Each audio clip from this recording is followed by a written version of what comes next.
जैसे ही मौसम चेंज होता है, इस इन्वायरमेंट का असर सिर्फ इंसानों पे नहीं, पेड़ पौधों पे भी होता है। ये हमारा गुलहड़ का पेड़ है जो हाइबिस्किस, जो 2-3 दिन पहले आई थिंक मैंने इसके ऊपर मिली बग्स काफ़ी हो गया था, तो उसका इलाज हमने किया था। और वही पौधा है ये, अब ये ठीक हो गया है, इसका पूरा टोटली हट चुका है 2 दिन के अंदर। तो आज इसकी गुडाई और खाद का मैं एक आपको बताने वाली हूँ कि इसमें पूरी सर्दी जो ये हमारे को फ्लावरिंग देगा, अब उसके लिए एक रिच खाद हमने तैयार की है। तो उसमें एक हमें चाकू चाहिए और हमें वर्मी कंपोस्ट। मैं तो गोबर की खाद जो काऊ डंग रहता वही इस्तेमाल करती हूँ, जो बहुत ही रिच खाद है। मेरे घर के सामने ही एक हैं, उन्होंने गाय पाली हुई है, तो उनका पूरा का पूरा जो राख, चूल्हे की राख और खाद, वो सब मैं अपना इकट्ठा करा लेती हूँ सामने पार्क में। तो उसी को फिर मैं अपने सारे पेड़ पौधों में उसी को मैं यूज़ करती हूँ।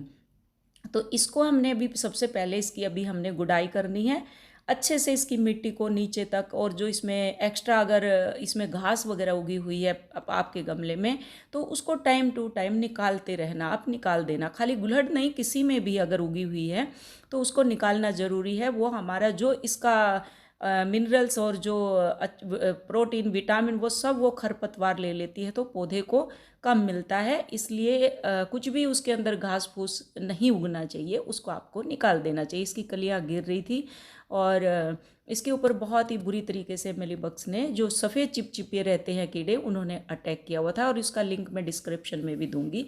और एक ये इसका अमेज़ोन पे ये लिक्विड है, इससे बहुत बढ़िया ग्रोथ होती है। अगर आपके पास कोई भी अगर खाद नहीं है तो आप इसको अमेजोन से मंगा सकते हैं। और ये मेरा गोबर की जो खाद है, इसके अंदर आपको वो कोकोपीट भी मिलाने की ज़रूरत नहीं है, क्योंकि ऑलरेडी जो ये भूसा रहता है, भूसा मिलाते हैं ये लोग, तो उसी भूसे से खाद बहुत ही बढ़िया बन जाती है और जो मिट्टी में बहुत ईजीली मिलती है। और मैं यही यूज़ करती हूँ, इकट्ठी कर लेती हूँ। तो इसकी गुडाई करके आप इसको गमले में, मिट्टी में बहुत अच्छे से इसको मिलाना है और बहुत अच्छी सी खाद देनी है। अभी आपको पूरी सर्दी इसमें खाद देने की ज़रूरत नहीं है, फरवरी तक ये खाद चलेगी, सिर्फ स्प्रे करनी है। तो स्प्रे में आप अपने जो किचन में रहती है आपकी, आप इसमें छाछ भी डाल सकते हैं, पतली करके दही को छाछ बना के वो भी डाल सकते हैं आप। इसमें जो प्याज और पोटैटो और ऑनियन पील का जो एक फर्टिलाइज़र बताया था वो भी इसमें आप दे सकती हैं।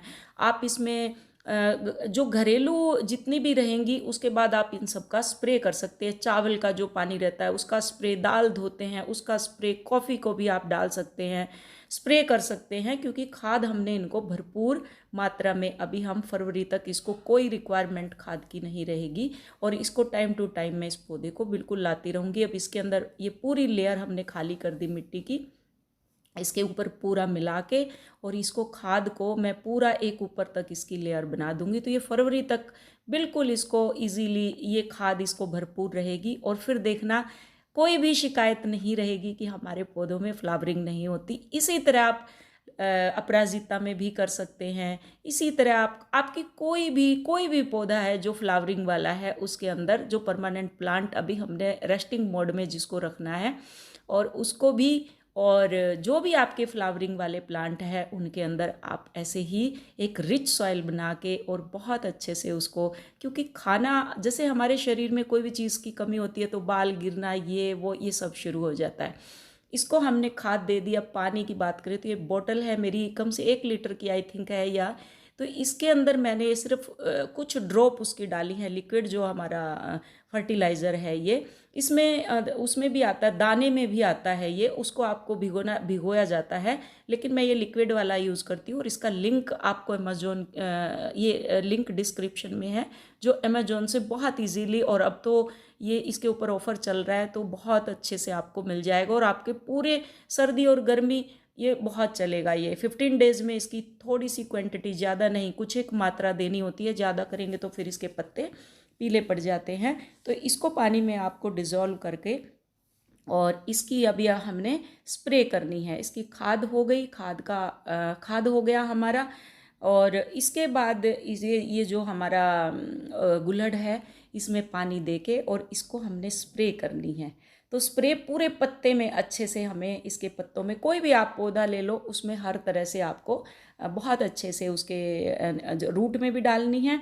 और रूट में हमें इतना पानी देना है कि वो सिर्फ जड़ तक रहे, गमले के नीचे ना निकले, क्योंकि अगर गमले के नीचे निकल जाएगा तो फिर खाद का कोई मतलब नहीं रहता। किसी भी पौधे में आप बहुत अच्छे से ऐसे ये खाद और इसका पानी का ध्यान रख सकते हैं, और फिर आप देखना आपका पौधा बहुत ही हरा भरा होगा। और जब भी आप पौधे के पास आएँ, आप किसी भी फ्लावर वाले पौधे में इसकी स्प्रे करें। कोई ज़रूरी नहीं है सिर्फ आज अगर हम गुड़हल लगा रहे हैं तो उसी में देंगे, आप किसी भी पौधे में दे सकते हैं। मैं टिकोमा है, मेरे टिकोमा में भी देती हूँ। मैं बहुत सारे मेरे पास फ्लावर वाले पक्के प्लांट भी हैं, फ्लावर वाले भी हैं, तो मैं इसकी स्प्रे हर किसी में करती रहती हूँ, और ये बहुत अच्छा एक हमारे को रिज़ल्ट देते हैं। और ये आप भी इसको आज ज़रूर करें, आपकी शिकायत कम हो जाएगी कि हमारे पौधे में फ्लावरिंग नहीं होती। इसको स्प्रे कीजिए, इसको जड़ में डालिए। और मेरे यहाँ बहुत बड़ा सा एक गार्डन है सामने, घर के सामने, उसमें हम लोग किचन गार्डन हमने बनाया हुआ है। तो मैं वीडियो कम बनाती थी इसके बारे में, और दिखाती भी कम थी एरिया, क्योंकि बहुत लंबा एक एरिया है मेरा, उसके अंदर हमारी ये हार्वेस्टिंग चलती रहती है। पूरी सर्दी हम लोग कहीं से ख़रीदते नहीं हैं, हमारी सब्जी इसी में निकलती है, और जितना भी हो सकता है हम अपना ऑर्गेनिक यूज़ करते हैं। इसमें कोई भी हम केमिकल खाद नहीं देते। हमारे जो घर के सामने है उसको ही हमने बोला हुआ है, तो जो काऊ डंक रहता है और उसके अंदर जो भूसा रहता है, जो गाय चारा खाती है, वो भी उसमें हमें दे देती है। तो आप इसको ज़रूर करें। वीडियो कैसी लगी मुझे ज़रूर बताएं। Thank you so much. अगर आपके पास गोबर की खाद उपलब्ध नहीं है तो आप वर्मी कंपोस्ट दे सकते हैं। नमस्ते, मेरा नाम शिवानी है और मैं गुड़गांव में रहती हूँ। तो जैसे ये पौधे लहराएंगे, ऐसे ही फिर आपका घर, आपके बच्चे, आपका परिवार ऐसे ही स्वस्थ, खुशी और ऐसे ही लहराएगा।